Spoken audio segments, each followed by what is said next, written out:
3 em 1 de volta aqui na programação da PAN, gente, e eu fico muito feliz mesmo de poder ler essa notícia, porque a gente vê tantas notícias, a gente fala tanta coisa aqui que o Congresso Nacional tá fazendo, aprovando e tal, numa rapidez, e por muitas vezes não tem o interesse público mesmo por trás, mas isso que eu vou ler para vocês agora tem muita importância e relevância, principalmente para as pessoas mais pobres. O Senado aprovou nesta quarta-feira a criação de um novo marco para o saneamento básico no país, com a previsão de investimentos privados no setor. A proposta tem como objetivos a universalização do saneamento, prevendo coleta de esgoto para 90% da população brasileira e o fornecimento de água potável para 99% até o fim de 2033. De acordo com o relator do projeto, o senador Tasso Gereissati, o custo estimado dos serviços é de 700 bilhões de reais nesse período. O prazo para o cumprimento das metas poderá ser acrescido de mais 7 anos caso a empresa prestadora do serviço comprovar inviabilidade técnica ou financeira. O texto foi aprovado por 65 votos a 13 após o presidente do Senado, Davi Alcolumbre, pedir aos líderes partidários para que fossem retirados os destaques. O projeto agora segue para a sanção do presidente Jair Bolsonaro e muito provavelmente eu espero e estou na torcida exatamente para isso, seja sancionado. Thaís Oyama. Paulo, eu também concordo, isso é uma ótima notícia, mas traz também uma triste constatação, né? A boa notícia é isso que você falou, a aprovação desse marco vai permitir que a iniciativa privada consiga fazer o que o Estado até hoje vergonhosamente não conseguiu fazer. 33 milhões de brasileiros sem água tratada e 95 milhões de brasileiros tendo de conviver com o esgoto a céu aberto é alguma coisa que aproxima a gente da idade das trevas, né? Então, diante da enormidade dessa tragédia, a gente pensa que vai todo mundo se unir nessa pauta, gregos e troianos, para fazer isso andar o mais rapidamente possível, mas infelizmente, como você falou, 65 a 13, não foi o que ocorreu. E deu trabalho para o senador Tasso Gereissati, que foi o relator desse projeto, ele suou a camisa para convencer os petistas. Toda a bancada petista votou contra. Os 6 senadores da bancada petista votaram contra. Os outros foram de partidos vários, mas a bancada petista votou em peso contra. E essa é a triste constatação. A esquerda não aprendeu nada. Eles repetem, Paulo, os mesmos argumentos que eles diziam lá na época da privatização das teles. Então, eu me lembro que o Ciro Gomes, por exemplo, disse que vender a Telebrás era um crime, seria um crime contra o patrimônio público. E o Zé Dirceu falou que o governo, isso parece uma piada hoje, o governo quer fazer caixa 2 para a campanha eleitoral, vendendo a Telebrás. Realmente parece uma piada de mau gosto, né? Outra grande bobagem é essa história que eles estão falando, que já falavam lá na privatização da Telebrás, que é a história do osso e do filé. Porque vai ter uma empresa que vai ficar com filé, outra empresa que vai ficar com osso, isso não vai dar certo, mas isso é uma bobagem, porque esse marco ele estabelece que vai haver concorrência. Aí vai ter um edital que vai dizer quem fica com quem e, evidentemente, vai equilibrar o pedaço do osso com o pedaço do filé, vai compensar as coisas e pronto. Então, são exatamente as mesmas críticas que eles fazem agora, que a esquerda faz agora. Só que se a gente tivesse dado ouvidos à esquerda naquela época, metade dos brasileiros hoje estariam falando no orelhão.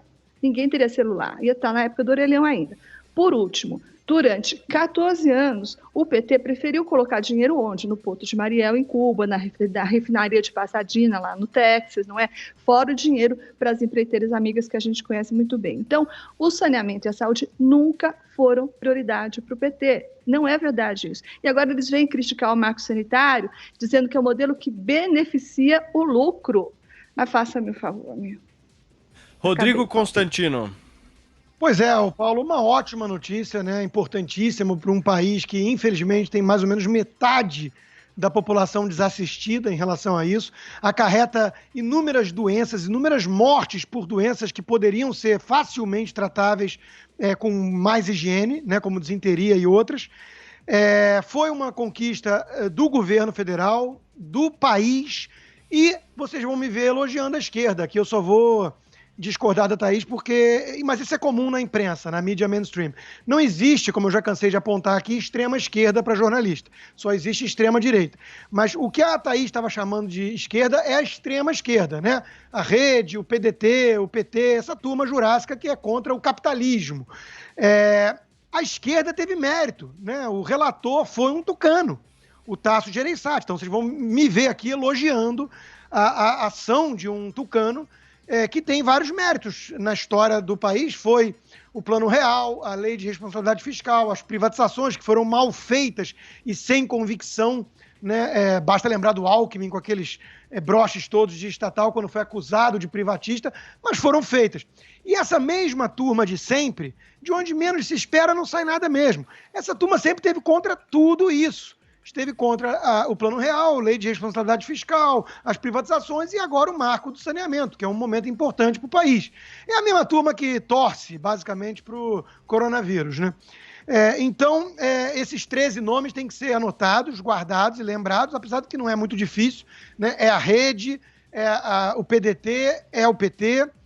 E também foi uma vitória, vale lembrar, e o próprio Chico Graziano, que é muito ligado aos tucanos, mas ele reconheceu, é uma vitória do ministro Ricardo Salles, né? Porque o ministro Ricardo Salles, do Meio Ambiente, ele dá um foco muito maior, desde o começo da sua gestão, a esses aspectos locais, concretos do meio ambiente, como, por exemplo, os lixões. Enquanto que a imensa maioria, né, ligada à esquerda e ao ecoterrorismo, gosta de quê? Gosta de ficar discursando sobre coisas abstratas, né? O aquecimento global, e aí vai lá debater isso em Paris e ficar tomando vinho caro e tudo mais. O Ricardo Salles não, sempre falou o seguinte, olha, é questão urbana, meio ambiente, é isso aí, né? É muito mais importante, concreto e palpável, principalmente para os mais pobres, esses problemas de lixão e tudo mais, do que aquecimento global com essa histeria toda em nome da ciência, risos, né? A mesma ciência que norteia a OMS. Então, veja, notícia muito importante para o país e fica aquela turma falando que água não é mercadoria, como o Marcelo Freixo e companhia, que gosta de desfrutar da água da piscina do Copacabana Palace, enquanto o povo mesmo fica no esgoto. Muito bem, Constantino. E para você que nos acompanha aqui no 3 em 1, não esquecer, eu faço questão porque esse é um projeto tão importante para o Brasil, você tem que saber quem foi contrário a isso. Randolph Rodrigues, da rede do Amapá, Jacques Wagner, do PT da Bahia, o Everton Rocha, do PDT do Maranhão, Veneziano Vital do Rego, do PSB da Paraíba, Paulo Rocha, do PT do Pará, Humberto Costa, do PT de Pernambuco, Jean Paul Prats, do PT do Rio Grande do Norte, Zenaide Maia, do PROS do Rio Grande do Norte, Paulo Paim, do PT do Rio Grande do Sul, Mércia de Jesus, do Republicanos de Roraima, Rogério Carvalho, do PT de Sergipe, Elisiane Gama, do Cidadania do Maranhão e Sérgio Petecão, do PSD do Acre. Falei, Josias de Souza. Olha, o governo Bolsonaro obteve 2 vitórias relevantes no Congresso. A primeira foi a reforma da Previdência no primeiro ano de governo. A segunda é esse marco legal para o setor do saneamento. Com atraso de 2 anos, o Senado aprova uma proposta que chega com atraso de séculos. O Brasil virou a 9ª economia do mundo e convive com os sem esgoto, uma legião de 100 milhões de pessoas, das quais 30 milhões, mais de 30 milhões, não tem água limpa também na torneira, não tem uma privada conectada com um sistema de esgoto e não tem água limpa na torneira. Num mundo desses, o isolamento social é comparável à crença do cego no arco-íris. Lavar as mãos é um sonho, álcool em gel é utopia. Os 13 parlamentares que votaram contra essa proposta revelaram o inacreditável grau de desconexão que a esquerda brasileira tem hoje com a realidade do país.